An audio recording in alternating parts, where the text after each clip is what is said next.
So this morning I read on my news feed on Facebook and I see two stories about working conditions. One of them about the idea of a 3-day work week in California.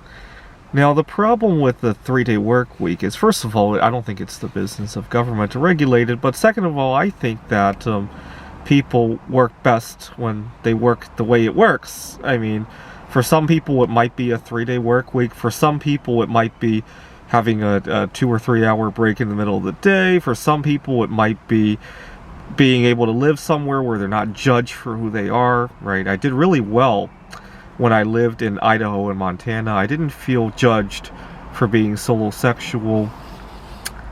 Some people work best like that, right?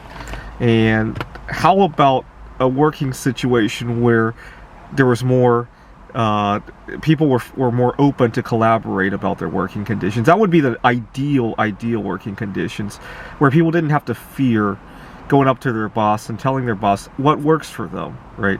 I had a job just a few months ago where I didn't feel comfortable doing that, and things just fell apart. Let's put it that way. And a 3-day work week is just one way that somebody could work well, right? For me, it wouldn't work too well because I tend to develop a little bit of momentum with my work. A 4-day work week would just be a huge waste of time. If anything, work weeks should be consolidated, right? We should work 10 days in a row and then take 4 off. I think I would work a whole lot better in that situation, and not to mention I could then actually do something during those 4 days, right? Actually, at my current job, I have a problem that's kind of on steroids. We have a half an hour break, and there's nothing you can do. You can't really go to your favorite restaurant. You can't even go to a local grocery store to pick up something. And it feels very rushed. Not to mention the whole office has to share like one small kitchen area. Not to mention COVID restrictions. And it almost seems like I'd rather not have that break and just sprint through the day and get to what I need to get to, right? Or have a 1 hour, 2 hour break. That would be fine too, right? But it sits at just the weirdest point, right? Half an hour, whatever it is. We only got 2 more weeks of this. I work at a tutoring center. This unit left, and I'll probably leave some feedback about it at some point. But another suggestion I saw was unlimited vacation time at some companies. You would think I would like that policy. Not really. Here's why.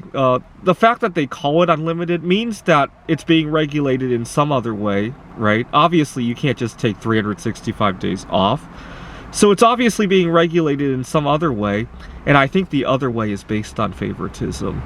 If your whole office is extroverts and they like to go to Las Vegas, Cancun, and you take a vacation to go to Wallace, Idaho, I don't think that's going to sit well, whether it's unlimited or not. But even more so if it's unlimited, because they're going to say, come on, you're wasting your time, come back and go on a real vacation at some time. They're not going to say it out loud, but I suspect that's the sentiment that will play.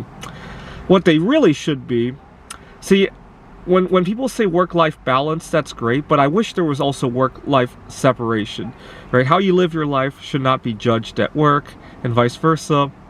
But unfortunately, people want to see your work wants you to feel that that's part of your life, so that you continue to carry it on vacation, right? And to be honest, when I go on vacation, that's where some of the best ideas for work come, right? So when people are judging me for going to Wallace, Idaho, for going to a backgammon tournament, what they're really doing is judging me for using a tool that makes me do my best work, right? So yesterday when I went stargazing, I came up with interesting ideas for how to tutor, and that's a part of my job almost, right? But unfortunately, people judge.